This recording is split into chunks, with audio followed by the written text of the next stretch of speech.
आज सकाळ आपण मानी सबुठू बड़ खबर आसला। राशन कार्ड धारी बड़ घोषणा।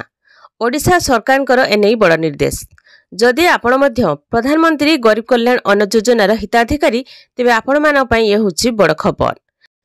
कारण विभागर अनेक लोकंकु नुआ राशन कार्ड मिलवाकू जाउछि। जो माने कि मागणा राशन पाई योग्य सेमानकु एई नुआ राशन कार्ड मिलवाकू जाउछि। ओडिशार राशन कार्ड हिताधिकारी ये होची गुरुत्वपूर्ण सूचना।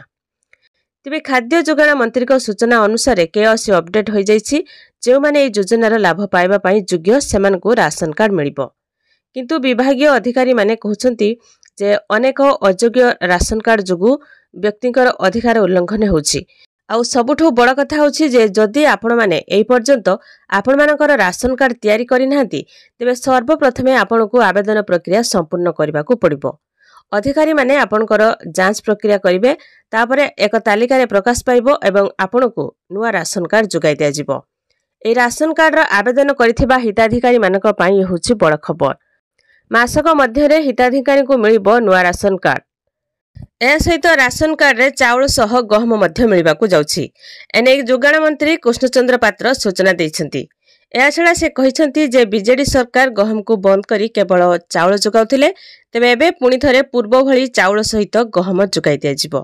मिलुथिबा चाउलर 20% गहम देबाकू केंद्र खाउटी कल्याण मंत्री निकट में दाबी करा जायथिला।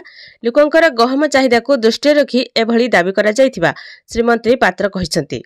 आउ अन्य एक समस्या होछि जे जेउ मानक पाखरे पूर्वरु राशन कार्ड अछि सेमानकू ई-केवाईसी संपूर्ण करबाकू पड़िबो।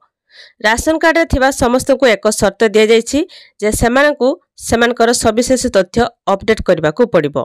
जेउ हिताधिकारी माने ए पर्यंत राशन कार्ड रे केवाईसी अपडेट करनाती सेमानकर राशन कार्ड कटिबो। आउ जदि राशन कार्ड रे केवाईसी करिथिबे तेबे आपण मानकर ए चाउल सहित गहम मध्य मिलिबो।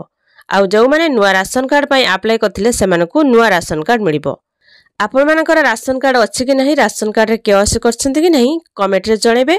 वीडियो को लाइक करिवे आ वीडियो केउ जिल्ला देखुछन्ती कमेंट माध्यम रे जणेबे।